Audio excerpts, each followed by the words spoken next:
اعوذ باللہ من الشیطان الرجیم بسم اللہ الرحمن الرحیم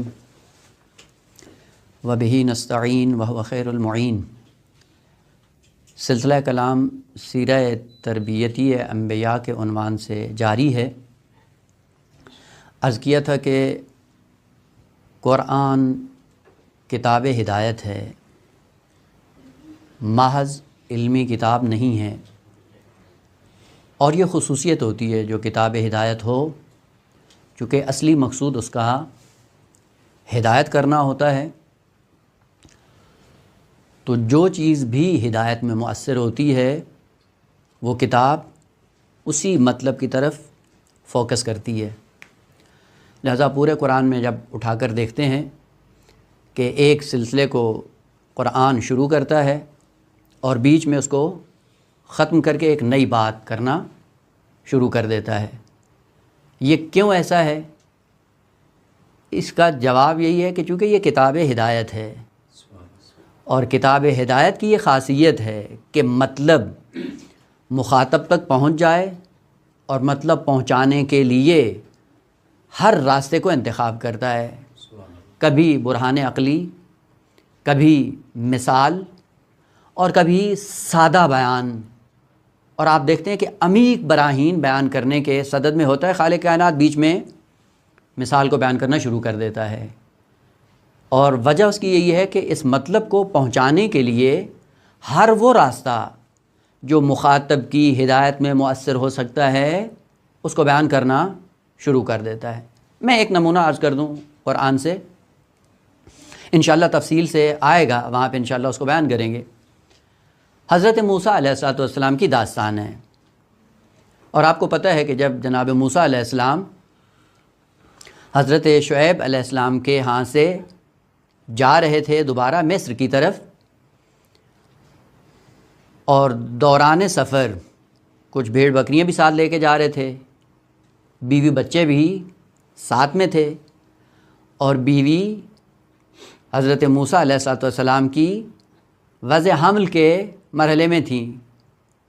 سردی کا عالم ہوا، اور اس ٹھنڈک میں آپ ریوڑ کو بچائیں، اپنے بیوی بچوں کو بچائیں، خود کو بچائیں، دور سے دیکھا کہ ایک نور دکھائی دیا، تو حضرت موسیٰ علیہ السلام نور کی طرف بڑھے۔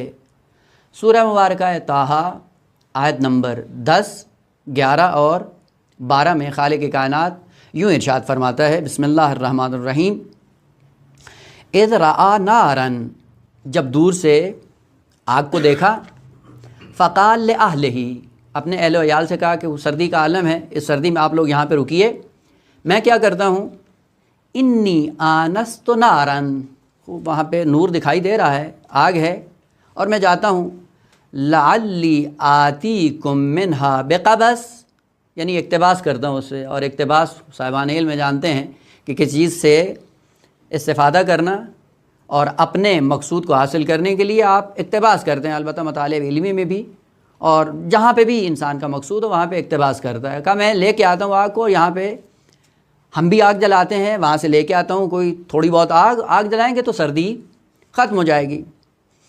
او اجد علی النار ہدی، یا آگ لے کے آتا ہوں، یا کم از کم اس تاریکی کے عالم میں ٹھنڈک بھی ہے، بادل بھی چھائے ہوئے ہیں، اور ظلمت پھیل گئی ہے، تو راستہ نہیں مل رہا ہے کہ ہمیں مصر کی طرف جو جانا ہے راستہ گم ہو گیا ہے، تو جاتے ہیں وہاں پہ جو آگ دور سے دکھائی دے رہی ہے، یقیناً وہاں پہ کوئی نہ کوئی ہوگا، یا اس سے پوچھ لیں گے کہ راستہ، یعنی ہدف دو تھے کہ یا راستہ معلوم کر لیتا ہوں مصر کا، یا یہ ہے کہ وہاں سے آگ لے کے آتا ہوں اور یہاں پہ آگ جلا کے اپنی سردی ختم کر دیتے ہیں۔ اب تصور ہے ذہن میں کہ ریوڑ بھی ہے، بیوی بچے بھی ہیں، سردی بھی ہے، اور بیوی وضع حمل کے مرحلے میں ہے۔ وہاں پہ جب جیسے ہی پہنچتے ہیں، فلما اتاہا، جب آگ کے پاس پہنچے ہیں جناب موسیٰ علیہ السلام، نودیا یا موسیٰ، وہاں پہ ندا آئی کہ تم کس چکر میں ہو اور تمہیں کرنا کیا ہے۔ وہیں پہ خطاب آتا ہے، انی انا ربک فاخلع نعلیک انک بالوادی المقدس طویٰ۔ عجیب بات یہ ہے کہ گئے تھے حضرت موسیٰ علیہ السلام آگ لینے، یا آگ سے اپنے آپ کو گرم کریں، بیوی بچوں کے لیے سردی کا انتظام کریں، یا یہ تھا کہ وہاں پہ اگر کوئی موجود ہے تو اس سے راستہ پوچھیں اور راستہ پوچھ کے اپنے مقصود کی طرف بڑھ جائیں۔ لیکن خالق کائنات نے کیا کیا؟ وہیں پہ خطاب آتا ہے کہ ہم نے آپ کا انتخاب کیا ہے، وہی کا سلسلہ شروع ہو جاتا ہے، ذمہ داری دوش پہ رکھ دی جاتی ہے کہ ہاں اب اس کٹھن مرحلے میں پیغام ہدایت یہ ہے کہ اذهب الی فرعون انہ طغی، گئے تھے آگ سے تمسک کریں تاکہ اس سے زمینی راستہ تلاش کریں، وہ خالق کائنات نے آسمان کا راستہ بتا دیا۔ ہوتا یہی ہے کہ انسان جب خدا کے لیے چل نکلتا ہے سوچتا کچھ ہے ہوتا کچھ ہے، چونکہ جس کو کرنا ہے وہ دیکھ رہا ہوتا ہے کہ کس چیز کی اس کو زیادہ ضرورت ہے۔ دیکھیں پیغام ہدایت تھا، وہ پیغام ہدایت بات چلتی کہاں سے ہے اور ختم کہاں پہ ہو جاتی ہے۔ یہ کتاب ہدایت کی خصوصیت ہے کہ پیغام ہدایت پہنچانا ہے، اب بیچ میں داستان کاٹ کے رابطہ بالکل پہلے کا الگ ہو جاتا ہے، دوسرے سلسلہ الگ سے شروع ہو جاتا ہے۔ یہی وجہ ہے کہ قرآن پورے میں آپ جا کر ملاحظہ کریں گے، ایک سلسلہ جب خالق کائنات شروع کرتا ہے تو بیچ میں مناسبت سے استفادہ کرتے ہوئے جو پیغام ہدایت ہے اور جو حساسیت ہوتی ہے، حساسیت کو مد نظر رکھتے ہوئے وہی پیغام فوراً پہنچا دیا جاتا ہے۔ چونکہ یہ کتاب ہدایت ہے، روش بھی اس کی ہدایت ہی ہے۔ اب مثال کے ذریعے ہو، برہان کے ذریعے ہو، استدلال ہو، یا عام فہم مثالوں کے ذریعے اپنے مطلب کو بیان کرنا شروع کر دیتا ہے۔ مطلب دوم جو پہلے بھی عرض کیا تھا اسی کا تکملہ ہے، وہ یہ تھا کہ سیرت انبیاء توحید مجسم ہے خالق کائنات کی، اور توحید مجسم کے لیے عرض کیا تھا کہ انسان خلق ہوا ہے لقاء اللہ کے لیے، اور لقاء اللہ تک جانے کے لیے ایک خالی ظرف لے کر آیا ہے۔ جتنا جتنا یہ ظرف بھرتا چلا جائے گا اتنا اتنا انسان اپنے سفر کو آگے بڑھاتا چلا جائے گا۔ مثال عرض کروں، مثلا ایک گلاس ہے خالی، اس خالی گلاس کو آپ کو بھرنا ہے، تو جتنا جتنا آپ اس میں مظروف ڈالتے جائیں گے اسی اعتبار سے یہ بھرتا چلا جائے گا، اور ایک دن ایسا آئے گا کہ پورا کنارے تک بھر جائے گا۔ جب بھر جائے گا تو یہ اپنے کمال کو پہنچ جائے گا۔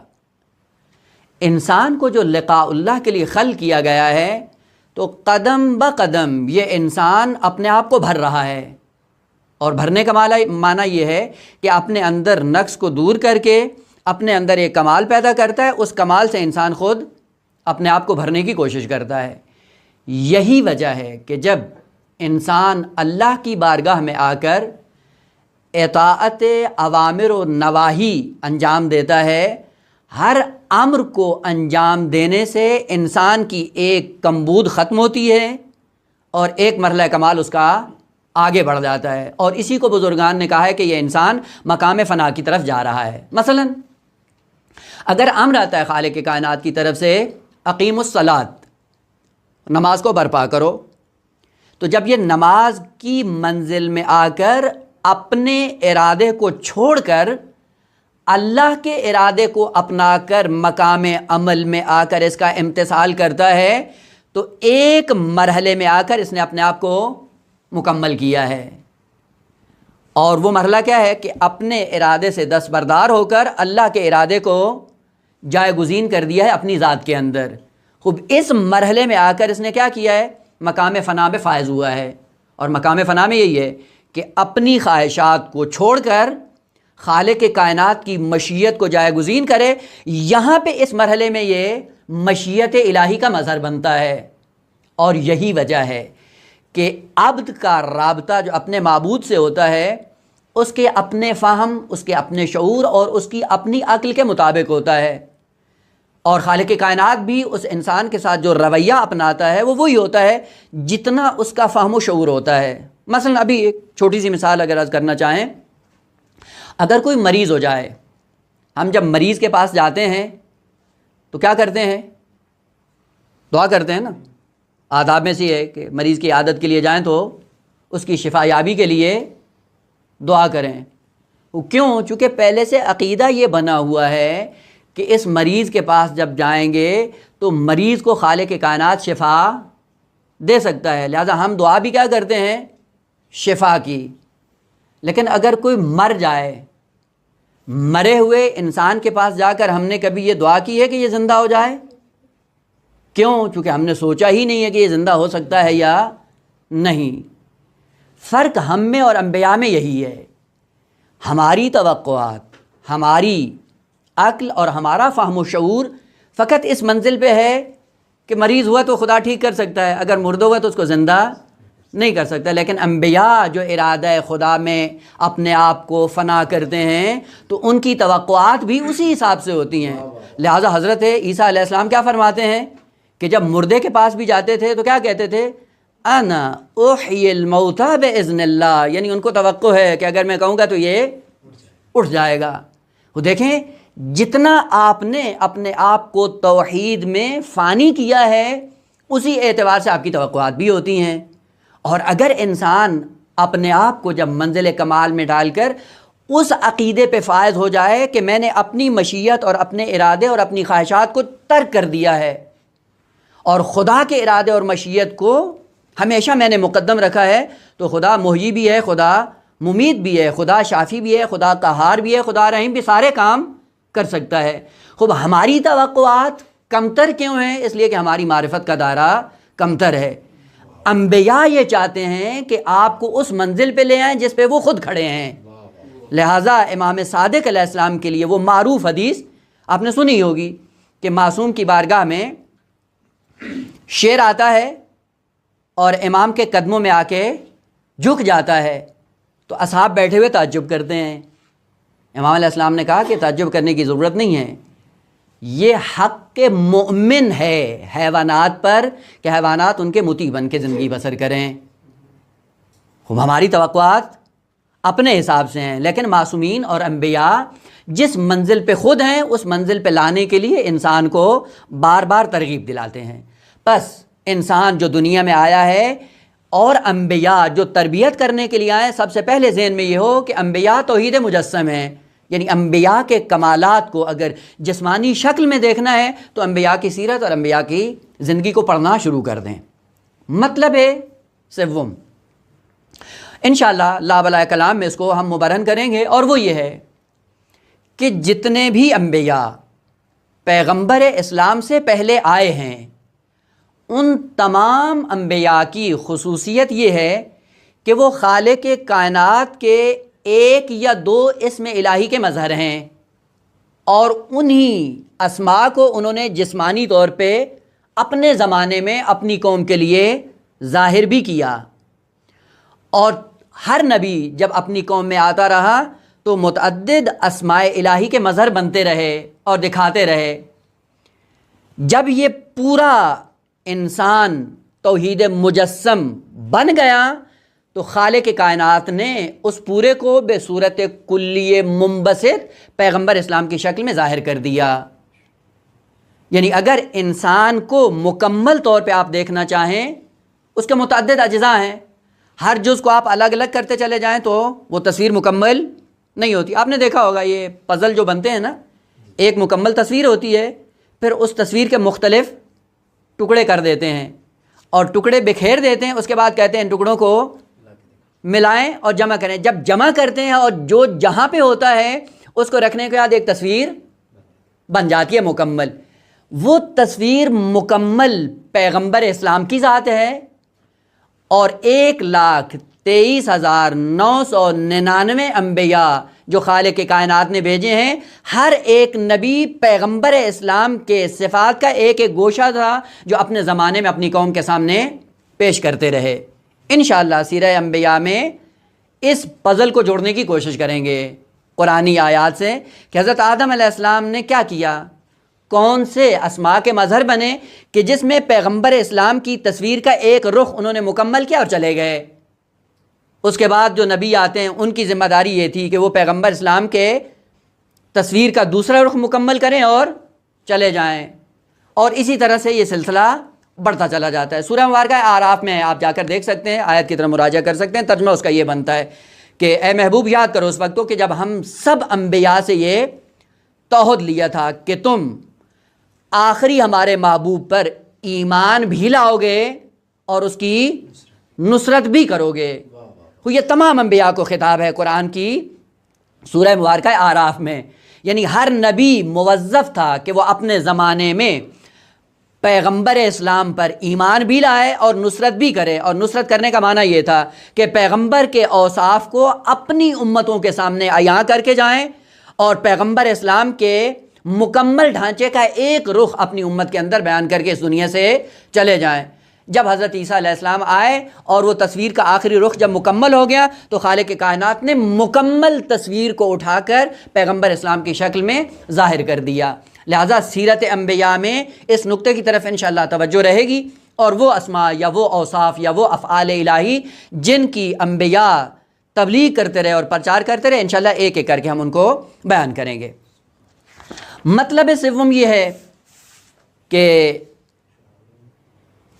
تیسرا یا چوتھا فرق نہیں کرتا، مطلب دیگر اسی سیرت کے عنوان سے، کہ سب سے پہلا سلسلہ کلام جو ہمارا سیرت کے عنوان سے شروع ہوگا وہ حضرت آدم علیہ السلام سے شروع ہوگا. خوب، اس سے پہلے کہ ہم حضرت آدم علیہ السلام کی طرف بڑھیں، پھر ایک مقدمہ، اور وہ یہ ہے کہ اس سے پہلے کہ ہم اس سیرت کی طرف بڑھیں اور وہ کمالات جو قرآن نے انبیاء کے لیے ذکر کیے ہیں، ایک تھوڑی سی اجمالی نظر اپنے اوپر بھی ڈالیں کہ ہم کیا ہیں. جس کے لیے عرض کیا تھا کہ انسان شناسی، یعنی خود ہمیں پتہ ہو کہ ہم کیا ہیں، ہماری حقیقت کیا ہے. البتہ یہ الگ موضوع ہے اور مفصل موضوع ہے. قرآن کی نگاہ میں جو خود قرآن نے انسان کا تعارف کروایا ہے وہ ہمیں معلوم ہونا چاہیے، لیکن عرض کیا تھا کہ لا بلائے کلام میں اس مطلب کی طرف بھی اشارہ ہوتا رہے گا. انسان جس طرح کہ آپ دیکھتے ہیں، کبھی کہتے ہیں بدن، جسم، کبھی کہتے ہیں نفس، کبھی کہتے ہیں روح، اور پھر کبھی کہتے ہیں عقل، کبھی قلب، کبھی فؤاد. یہ مختلف تعبیریں ہیں. بدن کیا ہے، نفس کیا ہے، روح کیا ہے، یہ پتہ ہونا چاہیے تاکہ بعد میں معلوم ہو کہ انبیاء کس کو ٹھیک کرنے آئے تھے اور کس کو سدھارنے کے لیے آئے تھے. بدن یہ بھی انسان کی حقیقت ہے، نفس یہ بھی انسان کی حقیقت ہے، روح یہ بھی انسان کی حقیقت ہے. لیکن بدن انسان کا ایک مرتبہ نازلہ، پائن ترین مرتبہ انسان کا کیا ہے؟ بدن. یعنی یہاں سے شروع ہوتا ہے انسان. دو، جب ارتقاء کی طرف جاتا ہے تو اس کو نفس کہتے ہیں، اور جب مکمل ہو جاتا ہے تو اس کو روح کہتے ہیں. اسی لیے قرآنی تعبیرات میں اگر آپ غور کریں تو خالق کائنات نے متعدد آیات کے اندر انسان کے بدن، لوازم بدن کو بھی خالق کائنات متعرض ہوا ہے کہ جو ہم نے اس انسان کو بدن دیا ہے، بدن کی خصوصیات کیا ہیں، خلق نہ ہونے پائیں. اور اسی انسان کو ہم نے نفس بھی عطا کیا ہے، نفس کی خصوصیات ہم نے الگ سے ذکر کی ہیں. اور یہی نفس جب اپنی منزل کمال کو پہنچتا ہے تو روح کہلاتا ہے، اس کے احکام الگ ہیں. اب تینوں کو جب آپ تفکیک کریں گے، اس کے بعد جو خالق کائنات نے قرآن میں آیات ذکر کی ہیں، ان آیات کو ان حصوں کے ساتھ جب جوڑتے چلے جائیں گے، خوبصورت انسان سامنے آئے گا. اور ہوتا یہ ہے کہ انسان جب ان آیات کو خلط کر بیٹھتا ہے، وہیں سے اس کو مشکل پیش آتی ہے کہ یہاں پہ کیا کہا ہے، وہاں پہ کیا کہا. مثلا ایک نمونہ، کہیں پہ کہا خلق الانسان ضعیفا، انسان ضعیف خلق ہوا ہے. یا انسان کیا ہے؟ عجول. انسان کیا ہے؟ منوع. انسان کیا ہے؟ جزوع.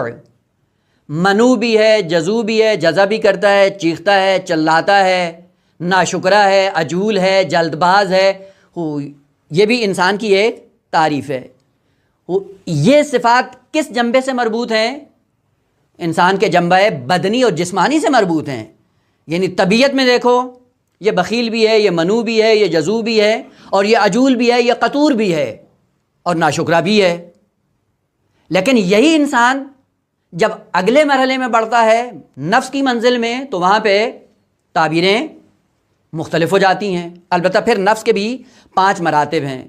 کبھی نفس امارہ ہے، کبھی مضطربہ ہے، کبھی مسولہ ہے، کبھی لوامہ ہے اور کبھی مطمئنہ ہے۔ خوب ہر مرتبے کے لیے الگ سے خالق کائنات نے خصوصیات کو ذکر کیا ہے۔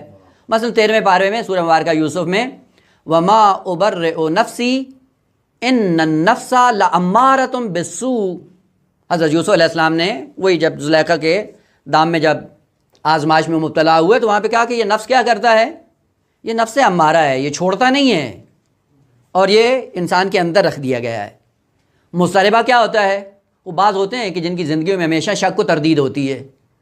شک و تردید یعنی کوئی فیصلہ کن حالت پہ نہیں ہوتے ہیں، اور چہ بسا کہ اگر اسی نفس امارہ کا شکار ہو جائیں تو بدترین فیصلہ کرتے ہیں اپنی زندگی کا، اور اس کا نمونہ مجسم آپ کے سامنے ہے۔ کربلا کی سرزمین، عمر ابن سعد ابن ابی وقاص، یہ نمونہ کامل ہے نفس مضطربہ کا، اور جو فیصلہ کیا اپنی تباہی کا نمونہ تام اس نے ذکر کر دیا۔ سید الشہداء سلام اللہ علیہ نے ساری رات سمجھاتے رہے راہ نجات کی طرف لانے کے لیے، اور وہ پوری رات اسی کشمکش میں تھا نقد اور ادھار کے معاملے میں، کہ نقد ملک رہ ہے، ادھار بہشت ہے۔ اور یہ عجیب بات ہے آقا، یہ بھی ایک مطلب ہے کہ انشاءاللہ اپنے مرحلے پہ اس کو بیان ہونا چاہیے اور تفصیل سے بیان ہونا چاہیے کہ چہ بسا ہم بھی دین کے ساتھ جو معاملہ کرتے ہیں وہ نقد اور ادھار کا ہوتا ہے۔ جہاں نقد نظر آتا ہے اس کو اپنا لیتے ہیں، جہاں ادھار کی بات آتی ہے سالنگاری کرتے ہیں۔ مثلا 2 نمونے آپ کے سامنے، اگر زہر رکھا ہو تو آپ کبھی بھی اس کو نہیں چھوتے ہیں، کیوں؟ چونکہ نقد ہے، جیسے پئیں گے مر جائیں گے۔ سگریٹ وہ بھی زہر ہی ہے لیکن تدریجی ہے، ادھار ہے، آہستہ آہستہ نقصان پہنچاتی ہے۔ جب ادھار کی بات آتی ہے سگریٹ نوشی سے اپنے آپ کو آلودہ کر لیتے ہیں، لیکن زہر میں اپنے آپ کو مبتلا کرنے کے لیے تیار نہیں ہوتے ہیں۔ ہمارا دین کا جو سلسلہ ہے، دین میں بھی ہم نے یہی روش اپنائی ہوئی عمر سعد والی، کہ نقد اور ادھار میں جب آدمی پھنس جاتا ہے تو نقد کو مقدم کرتا ہے۔ اس نے بھی پوری رات اسی اضطراب میں رہا کہ امام حسین کی مانوں تو بہشت ہے، ادھار ہے، پتہ نہیں ملتی یا نہیں ملتی۔ وہ اگر امام حسین کو شہید کر دیتا ہوں، ملک رہے، حکومت رہے، یہ سامنے نقد پڑی ہے، خود نقد اور ادھار۔ یہ کیا ہے؟ نفس مضطربہ۔ اور اس نے جو فیصلہ کیا، وہ کیا فیصلہ کیا؟ واقعاً مرگ بار اس فیصلے پہ جو اس نے اپنے لیے اختیار کیا، یہ نفس مضطربہ ہے۔ اور اس سے آگے پھر منزل آتی ہے ندامت کی، اور انسان آہستہ آہستہ بارگاہ الہی کی طرف آ جاتا ہے۔ پہلا قدم انسان کے لیے ہوتا ہے نفس لوامہ۔ البتہ بیچ میں نفس مسولہ بھی ہے کہ انشاءاللہ اپنی منزل پہ اس کو بیان کریں گے بعد میں اگر فرصت ہوئی تو۔ نفس لوامہ میں آتا ہے انسان متوجہ ہوتا ہے اور خود اندر سے وجدان انسان کی ملامت کرتا ہے کہ کیا کر رہے ہو، اور پھر وہیں سے حق کے راستے کی طرف بڑھنا شروع ہو جاتا ہے۔ اور پھر منزل کمال کو جب پہنچتا ہے اس کو کہتے ہیں نفس مطمئنہ، کہ جس کی زندگی ہمیشہ یقین پر استوار ہوتی ہے۔ جہاں پہ بھی انسان کی زندگی یقین پر استوار ہو اور یقین کے سائے میں اس کی زندگی آگے بڑھے، اور نفس یقین کے سائے میں حرکت کرے اپنے محبوب کی طرف، اس نفس کو نفس مطمئنہ کہا جاتا ہے۔ زندگی میں کوئی تذبذب نہیں، کوئی اضطراب نہیں، نہ فقط اضطراب نہیں، ہمیشہ اطمینان کی منزل، ہمیشہ یقین کی منزل، ہمیشہ قاطعیت کی منزل، ہمیشہ حقانیت کی منزل۔ جب یہ حالت طاری ہوتی ہے انسان پر، اس کو نفس مطمئنہ کہا جاتا ہے۔ یہ نفس کے بھی پھر مراتب ہیں۔ لیکن جب روح کے لیے آیات آتی ہیں تو فقط ایک ہی آیت ملتی ہے ہمیں، روح مکمل، یعنی جب انسان اپنے مرحلہ کمال کو جا پہنچتا ہے تو اس وقت یہ بدن بھی نہیں ہے، یہ جسم بھی نہیں ہے، یہ نفس بھی نہیں ہے، یہ روح ہے، اور ہماری حقیقت روح سے ہے۔ مطلب ہے فلاح السائل سید ابن طاؤس کی کتاب، اور اس میں آپ کو پتہ ہے کہ آداب لکھے ہوئے ہیں دعاؤں کے، کہ اس دعا کو آپ کو کب پڑھنا ہے۔ نماز ظہر کی تعقیبات جو جناب سیدہ زہرا سلام اللہ علیہا سے نقل ہوئی ہیں،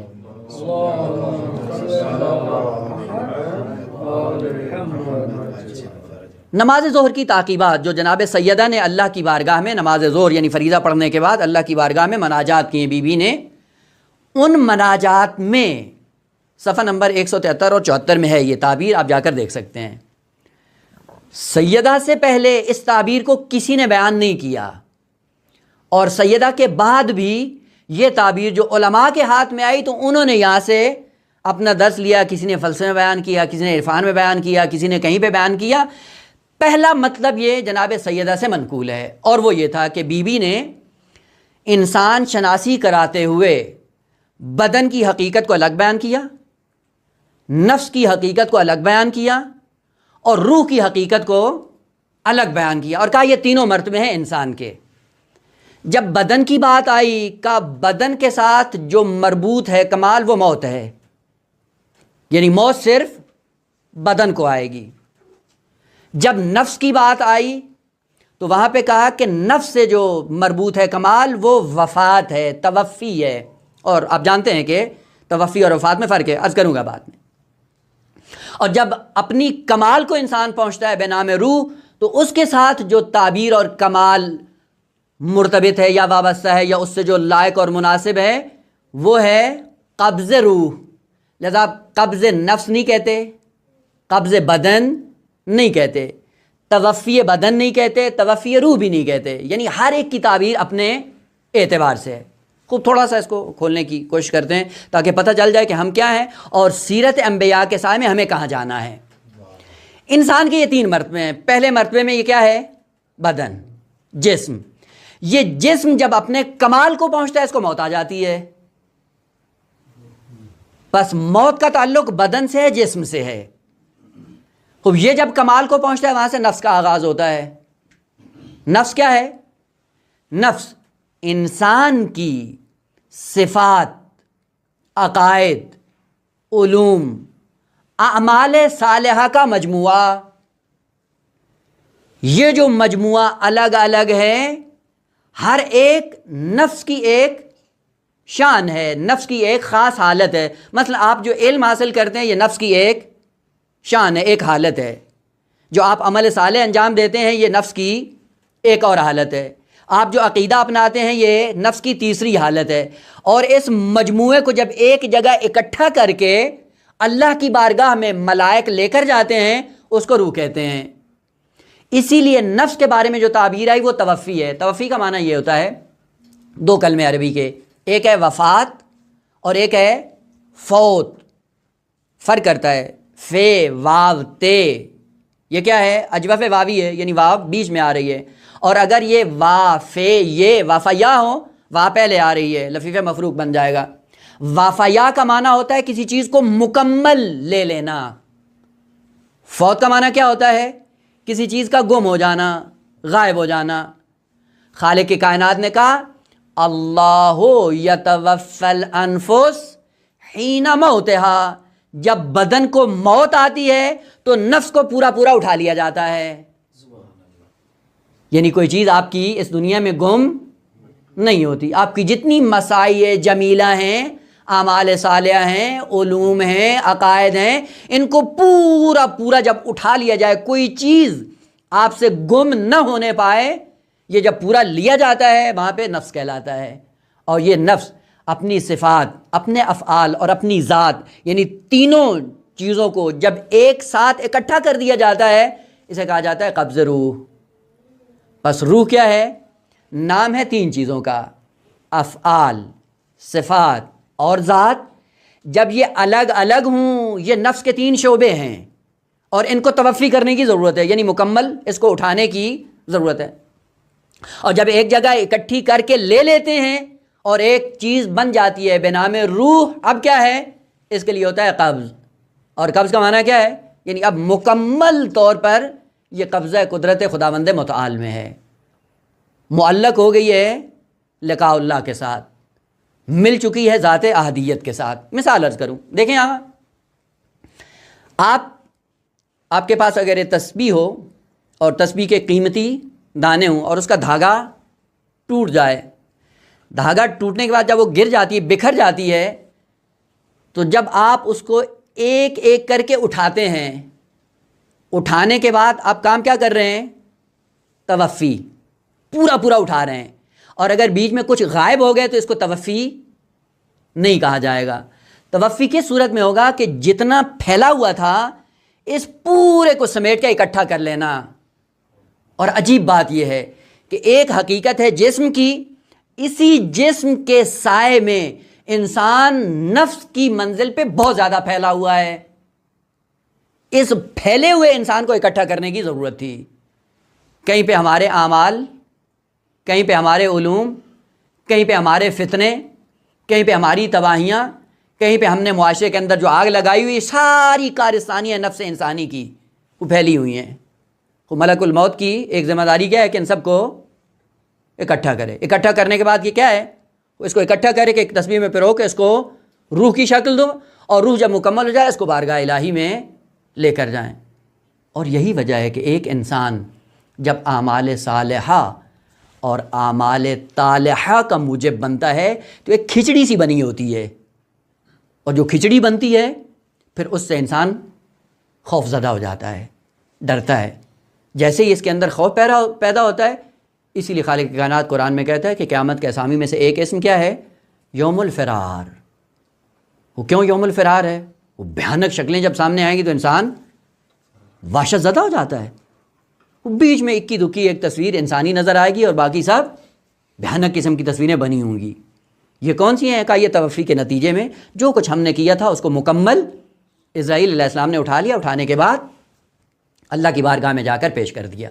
لہذا انسان نفس کی منزل میں کیا ہے؟ متعدد صفات، متعدد افعال اور متعدد عقائد کا حامل ہوتا ہے۔ ان سب کو جب ایک جگہ اکٹھا کرتے ہیں بن جاتا ہے روح، اور روح کے لیے نسبت جو ہے وہ قبض کی ہوتی ہے۔ لہذا سیدہ نے کہا کہ جب آپ میرے نفس کو توفی کریں تو میرے ساتھ کیا سلوک کریں؟ جب میرے بدن کو موت آئے تو میرے ساتھ آپ کا برتاؤ کیسا ہونا چاہیے؟ مقام مناجات میں۔ اور جب میری قبض روح کریں تو اس وقت میرا کیسے حساب کتاب ہو۔ بہت خوبصورت ہیں یہ تاکیبات نماز ظہر کی، پڑھنے کی ضرورت ہے کہ انشاءاللہ صاحبان علم میں ضرور اس کی طرح مراجعہ کریں گے۔ بس ہم بھی اس دنیا میں جو آئے ہیں، ایک حقیقت نازلہ ہماری بنا میں جسم، یہی جسم تبدیل ہوتا ہے نفس انسانی میں، اور نفس کیا کرتا ہے؟ تدبیر کرتا ہے اسی بدن کی، اور اسی لیے اس کو کہتے ہیں نفس مدبرہ، یعنی بدن کو چلا رہا ہے۔ اور جب رابطہ اس کا ختم ہو جاتا ہے یہ لاش ڈھیر بن جاتی ہے، یعنی اپنے کمال کو یہ پہنچ گئی ہے۔ اور جب نفس کو ایک جگہ اکٹھا کیا جاتا ہے بن جاتا ہے روح، اور اس کے لیے کلمہ استعمال ہوتا ہے قبض۔ یہ تھوڑا بہت اختصار کے ساتھ اشارہ کیا۔ اب یہاں سے ہم اپنی اصلی بحث میں وارد ہو جائیں گے۔ سب سے پہلا نبی جو اس دنیا میں آیا کہ جو اپنی سیرت کے ذریعے انسانیت کو مقام کمال تک پہنچانے کے لیے آیا ہے، وہ کون ہے؟ جناب آدم علیہ الصلاۃ والسلام۔ پہلا مطلب ہماری بات سے جو مربوط ہے وہ یہ ہے کہ پتہ چلے کہ لفظ آدم کیا ہے، معنی کیا ہے، اور کون سی حقیقت اس کے اندر موجود ہے جس کی وجہ سے زمین کے اوپر ان کو بھیجا گیا۔ اگر آپ لغت کی کتاب کی طرف مراجعہ کریں تو لفظ آدم کا معنی کیا ہے؟ حمزہ دال میم، اس کا معنی ہے موافقت اور ملائمت۔ دو چیزوں کے درمیان اگر توافق ہو، یعنی ایک دوسرے سے ہم آہنگ ہوں، ان کو آپس میں کہا جاتا ہے کیا ہے؟ یہ عدیم ہیں ایک دوسرے کی، یعنی وہ اس سے ملتا ہے، یہ اس سے ملتا ہے، یعنی دونوں آپس میں ہم آہنگ ہیں، یعنی یہ اس کی مخالف نہیں ہے اور وہ اس کی مخالفت نہیں کرتی، اس لیے لفظ آدم استعمال ہوتا ہے۔ اشیاء کے درمیان بھی یہی ہوتا ہے، علوم میں بھی یہی ہوتا ہے۔ بعض علوم اگر جو آپس میں ٹکراتے ہیں تو ان میں آدمیت نہیں ہے۔ اگر دو انسان آپس میں ٹکراتے ہیں تو کیا کہتے ہیں؟ ان میں کوئی آدمیت نہیں ہے۔ جیسے ہی دونوں آپس میں ایک جگہ پہ مل بیٹھتے ہیں کہتے ہیں یہ آدم کے بچے نظر آ رہے ہیں، یہ آدم کا فرزند نظر آتا ہے۔ خود لفظ آدم یعنی موافقت ہے، ملامت ہے، ایک دوسرے کو قبول کرنا ہے، اور جب قبول کر لیتا ہے تو پہلی منزل میں یہ آدمیت میں قدم رکھتا ہے، اور اسی کو منسجم کرنے کے لیے آدمیت کی منزل پہ لانے کے لیے خالق کائنات نے اپنے پہلے نمائندے کو، اور پہلی حجت کو آدم بنا کر بھیجا اور نام بھی آدم رکھ دیا۔ وہ کیوں آدم رکھا؟ کہ جس زمین میں یہ جا رہا ہے، نہ فقط زمین، آسمان، ملک، ملکوت، ملائک، عرش، کرسی، صفات جلال و کمال خداوند متعال ساری کی ساری موافق ہیں اس خلیفۃ اللہ کے ساتھ۔ پوری کائنات اس کی خدمت میں ہے اور پوری کائنات اس کے ساتھ ہم آہنگ ہے۔ اور عجیب بات یہ، اسی آدم سے آدمیت وجود میں آئی ہے، اور اس کا ایک نمونہ کیا ہے؟ یہی جو ہمیں جسم دیا گیا نا، خود اسی پہ اگر غور کریں، اگر اس جسم کے اندر بھی آدمیت نہ ہو، انسان ایک دن کے لیے زندہ نہیں رہ سکتا۔ دیکھیں جتنے اعضاء ہیں اس بدن کے، آپس میں آدمیت کی منزل پہ رہ کر اپنا کام چلا رہے ہیں. ہم آنگے ہیں، یعنی جیسے ہی ایک تھوڑا سا ڈسٹرب ہوتا ہے پورے بدن میں ہلچل مچ جاتی ہے. ہوتا ہے یا نہیں ہوتا؟ آپ ایک عضو کو دیکھیں، جیسے ہی ڈسٹرب ہوتا ہے پورے میں، یعنی اس کا مطلب ہے کہ وہ جو ہم آہنگی خداوند عالم نے رکھی تھی، جیسے ہی وہ ختم ہوتی ہے یا وہ ہم آہنگی ختم ہوتی ہے، ملائمت بیچ میں ختم ہوتی ہے، یہ پورا نظام بدنی انسان کا مختل ہو جاتا ہے.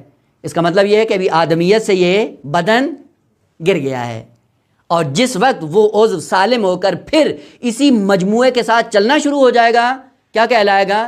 کہ یہی بدن اپنی آدمیت پہ آ گیا ہے. پس آدمیت کا معنی موافقت، ہم آہنگی، ایک دوسرے کو قبول کرنا، اور ایک دوسرے کو قبول کرنے کے ساتھ اس مقصد کی طرف گامزن ہونا جس کے لیے دنیا میں آپ کو بھیجا گیا ہے. اور حضرت آدم اس لیے ہیں کہ کائنات کو دیکھو وہ بھی موافق ہے حضرت آدم کے ساتھ، ملکوت کو دیکھو وہ بھی موافق ہے حضرت آدم کے ساتھ، اور ملائک کو دیکھو وہ بھی موافق ہیں حضرت آدم کے ساتھ. اور جو موافق نہیں ہے وہ آدمیت سے الگ ہے، وہ دشمن آدمیت ہے. انشاءاللہ بعد میں اشارہ ہوگا، اور یہیں سے انسان کی تربیت کا آغاز ہو جاتا ہے کہ ہمیں آدمیت کی منزل پہ رہ کر اپنے کمال کی طرف گامزن ہونا ہے. اب وہ آدمیت کی منزل کیا ہے، انشاءاللہ دوسرے مقدمے میں یا دوسرے مرحلے میں جا کر عرض کریں گے کہ حضرت آدم اگر موافقت ہی ان کے اندر پائی جاتی ہے اور موافقت کی منزل پہ ہمیں آگے بڑھنا ہے تو سب سے پہلے ہمیں اپنے آپ کو اس عالم کے اندر ہم آہنگ کرنا ہوگا. اس نظام کائنات کے اندر اپنے آپ کو ہم آہنگ کرنا ہوگا. وہ ہم آہنگ کیسے کریں؟ اگر یہ پوری کائنات خالق کائنات کی تسبیح میں مشغول ہے، ہم آہنگ ہو جاؤ. اگر انسان بیگانہ وار ہو کر اس کائنات میں چلتا ہے تو اس کا مطلب ہے یہ آدمیت سے گرا ہوا ہے. ام من شیء الا ویسبح بحمدہ ولکن لا تفقہون تسبیحہم. کوئی چیز کائنات میں ایسی ہے ہی نہیں جو خالق کائنات کی تسبیح بیان نہ کرتی ہو. خوب، اگر آپ مقام آدمیت پہ ہو تو اپنے آپ کو موافق کرو، اس سے ہم آہنگ کرو اس سے. اگر یہ آپ کی تعبیر کے مطابق فاقد عقل و شعور ہو کر اللہ کی تسبیح میں مشغول ہیں تو تمہیں عقل کس لیے دی ہے؟ تمہیں عقل اس لیے دی تھی کہ اس کائنات کے ساتھ کم از کم ہم آہنگ ہو جاؤ. البتہ وہ جو کائنات کے ساتھ ہم آہنگ ہوتا ہے تو آپ یہ کہہ سکتے ہیں کہ ابھی ابتدائی طور پر کیا ہے، یہ مرحلہ جماعت میں آیا ہے. اگر نباتات کی دنیا کے ساتھ ہم آہنگ ہوتا ہے تو ابھی یہ نباتات کی دنیا میں پہنچا ہے، اور اگر حیوانیت کی منزل پہ آ کر ہم آہنگ ہوتا ہے خالق کائنات سے تو یہ حیوان متمدن ہے، انسان نہیں ہے. اسی لیے آپ جا کر دیکھیں ایک نظام ہے جو خالق کائنات نے ذکر کیا، شہد کی مکھی کا، واحد حیوان جس کے اندر نظام اجتماعی پایا جاتا ہے وہ شہد کی مکھی ہے. البتہ عرض ہوگا کیجیے اپنی منزل پہ کہ نظام اجتماعی ہوتا کیا ہے. فعلاً ابھی اتنا ذہن میں رکھ لیں کہ شہد کی مکھی کے اندر نظام اجتماعی ہے، اور وہ ایسا نظام اجتماعی ہے کہ جس میں ذرہ برابر کائنات کے لیے نقصان نہیں ہے. پوری کائنات کے لیے وہ نظام مفید ہے. اگر انسان متمدن ہو کر نظام اجتماعی وجود میں لاتا ہے کہ جو بشریت کے لیے مفید ثابت ہوں، اگر ایسا نظام برقرار اور برپا کر لے اس کائنات کے اندر تو سب سے پہلے اس نے قدم رکھا ہے حیوانیت میں، یعنی شہد کی مکھی کے برابر ہوا ہے. شہد کی مکھی نے کیا کیا؟ ایک نظام اجتماعی قائم کیا اور پوری کائنات کے اندر پوری کائنات کے لیے مفید واقع ہوا. اور خالق کائنات نے کہا کہ اس نظام اجتماعی کا نتیجہ کیا ہے؟ شہد اور اصل. یہ شہد کیا ہے؟ نظام اجتماعی کا ثمرہ ہے. اور یہ کیا ہے؟ کفی شفاء للناس. عجیب، مطلق کہ اس کے اندر شفا ہے پوری بشریت کے لیے. دیکھیں عزیزان، جب نظام اجتماعی اللہ کے نظام کے مطابق برقرار ہوتا ہے تو وہ پوری بشریت کے لیے مفید ہوتا ہے. اور اگر انسان اس نظام اجتماعی کو اس دنیا کے اندر نافذ کر کے پوری بشریت کے لیے اس نظام کو مفید بنا لے تو سب سے پہلا یہ حیوان متمدن ہے. ابھی انسانیت کی منزل پہ اس نے قدم نہیں رکھا ہے، مادی کائنات کے ساتھ اس نے اپنے رابطے کو برقرار کیا ہے. یعنی اس کے اندر جو آدمیت آئی ہے وہ حیوانیت کی منزل پہ ہے. خوب انسان کی منزل میں کب اس کو قدم رکھنا ہے؟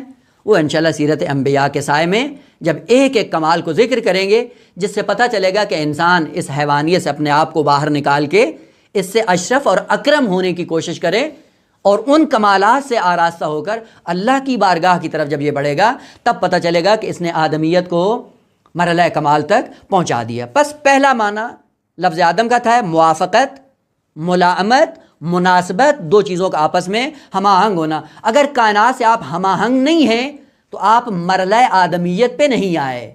اور یہی وجہ ہے کہ انسان جو کائنات کے ساتھ محرم راز نہیں بنتا اس کے اندر آدمیت کی بو بھی نہیں ہوتی. وہ اس کائنات کے ساتھ محرم بنے، جب محرم بنیں گے آدمیت کی منزل پہ آ جائیں گے.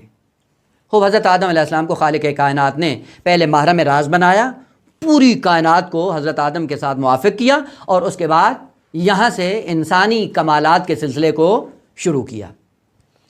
مطلب دوم یہ تھا کہ حضرت آدم علیہ السلام کی خلقت سے پہلے وہ یقیناً ایک راستہ تھا کائنات کے لیے، مخلوق خدا کے لیے جو راہ کمال پہ گامزن تھیں. حضرت آدم سے پہلے نظام یقیناً موجود تھا اور قرآن نے اس کو ذکر بھی کیا ہے. اس نظام کو ایک حد تک معین کیا گیا تھا، مقرر کیا گیا تھا، اور جس دن سے نظام اتم آ گیا اس کے بعد وہ پہلا نظام نسخ ہو گیا. اور آپ کو پتہ ہے کہ نسخ کیا ہوتا ہے؟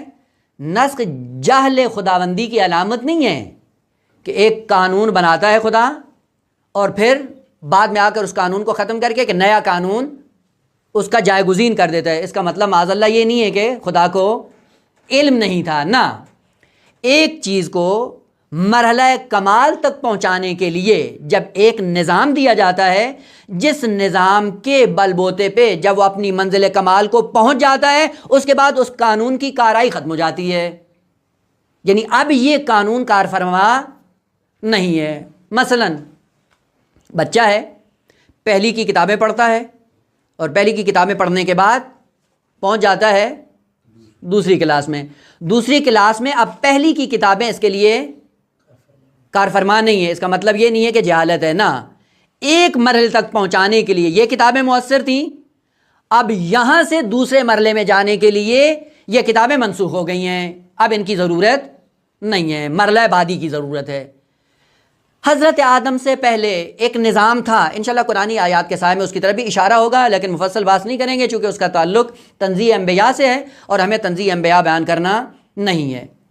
وہ ایک نظام تھا، ملائک بھی منزل کمال کی طرف جا رہے تھے، جن بھی منزل کمال کی طرف جا رہے تھے، لیکن حضرت آدم سے پہلے جو نظام تھا اس نظام میں یہ تھا کہ برے اچھے کی تمیز نہیں ہو رہی تھی، سارا ایک جگہ پہ موجود تھا، ایک ہی بز میں سب بیٹھے ہوئے تھے. وہ حضرت آدم کے بعد جو نظام آیا ہے کمال تک جانے کے لیے وہ یہ تھا کہ نہ، اس آدم کے ذریعے اچھے اور برے کی تمیز کر کے منزل کمال تک جانا ہے. وَإِلَّا ہزاروں سال ابلیس بز میں ملائک میں موجود تھا، خبث باطنی اس کے اندر موجود تھا، تمرد پنہان تھا، لیکن اپنے آپ کو مقرب خدا بھی سمجھتا تھا. خوب ایک حد تک لے جانے کے لیے وہ نظام تھا، لیکن کہا اس کے بعد اگر لقاء اللہ تک جانا ہے تو ہمارے اس خلیفے کے سائے میں بڑھو گے، یہ خلیفہ اس کے بعد معیار ہوگا. جو اس خلیفے کے سامنے آدمیت کے سائے میں جھک جائے گا وہ اپنی منزل کمال کو پا لے گا، اور جو اس کے مقابلے میں کھڑا ہو جائے گا وہ مقام آدمیت سے اور مقام کمال سے گر جائے گا. یہیں سے دو راستے وجود میں آئے، ایک راستہ ملائک کا اور دوسرا راستہ ابلیس اور شیطان کا. ابلیس اور شیطان نے کیا کیا؟ دشمنی، تمرد، حقد، حسد، کینہ، یہ گوارا نہیں ہے. بعد والی آیات میں انشاءاللہ مفصل عرض کروں گا اس کو. اور اس کے مقابل میں ملائک نے کیا کیا؟ کاملاً آدمیت کا مظاہرہ کرتے ہوئے موافق ہو گئے جناب آدم علیہ السلام کے، اور انہوں نے جو درس دیا وہ کیا تھا؟ محبت، رفق، مہربانی، ملائمت، ایک دوسرے کو تحمل کرنا اور ایک دوسرے کو تحمل کرتے ہوئے منزل کمال کی طرف جانا۔ پس یہیں سے انسان کے سامنے دو راستے آ گئے، محبت کا راستہ، یہ کمال کا راستہ ہے۔ محبت کا راستہ آدمیت کا راستہ ہے، محبت کا راستہ موافقت کا راستہ ہے، اور دوسرا راستہ جو انحطاط کا ہے وہ دشمنی، بغض، کینہ، غضب، شہوت اور حقد، یہ کیا ہے؟ انسان کے انحطاط کا راستہ۔ ان دو راستوں میں لا کر اس پوری نسل انسانی کو کھڑا کر دیا گیا اور کہا کہ اب تم ہو، تمہارے پاس اختیار ہے، تمہارے پاس ارادہ ہے، راستہ ہم نے بیان کر دیا ہے، اس راستے کو اپنے ارادے اور اختیار کے ساتھ آگے بڑھاؤ گے۔ اور عجیب بات یہ تھی کہ خالق کی کائنات نے جب اعلان کیا کہ ہم اپنا خلیفہ بنا رہے ہیں اور اس خلیفے کے سائے میں تم کمالات کی منزل کی طرف گامزن ہوگے، تو سب سے پہلا تعجب جو ملائک کو ہوا وہ کیا تھا؟ اَتَجْعَلُ فِيهَا مَن يُفْسِدُ فِيهَا وَيَسْفِكُ الدِّمَاءَ، آیا تو ایسے کو بنائے گا کہ جو خون ریزی کرے گا اور فساد کرے گا؟ اب مفسرین نے بہت زیادہ مطالب ذکر کیے کہ انہوں نے پہلے دیکھا تھا کہ آدم تھا اور آدم نے خون ریزی کی تھی، قتل و غارت کی تھی، تو انہوں نے اسی پہ قیاس کرتے ہوئے یہ جملہ ارشاد فرما۔ مگر ملائکہ عقل کل نہیں ہے، تو اگر ملائکہ عقل کل ہیں، عقل اور قیاس قابل جمع ہیں؟ اصلا عقل اور قیاس قابل جمع نہیں ہیں، اور وہ جو مکمل عقلانی مخلوقات ہیں وہ کیسے کہہ دیا انہوں نے کہ یہ فساد کرے گا اور قتل و غارت کرے گا؟ فوراً انہوں نے کہا کہ جو زمین سے بن رہا ہے، جس کا ایک ربط زمین میں ہے، طبیعت میں ہے، جسم میں ہے، مٹی اور بدن میں ہے، مٹی، بدن، جسم، ان کی خصوصیت کیا ہے؟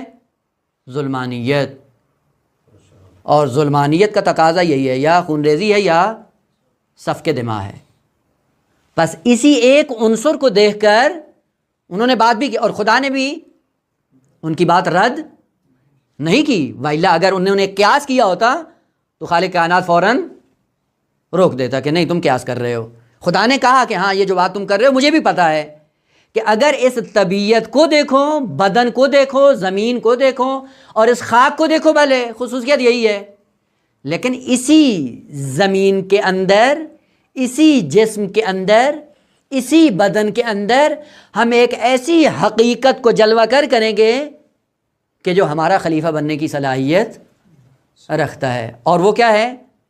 وہ نفس ہے، وہ روح انسانی ہے۔ اور نفس اور روح کی خصوصیت کیا ہے؟ نہ ان کو موت آتی ہے، نہ ان کو نیند آتی ہے۔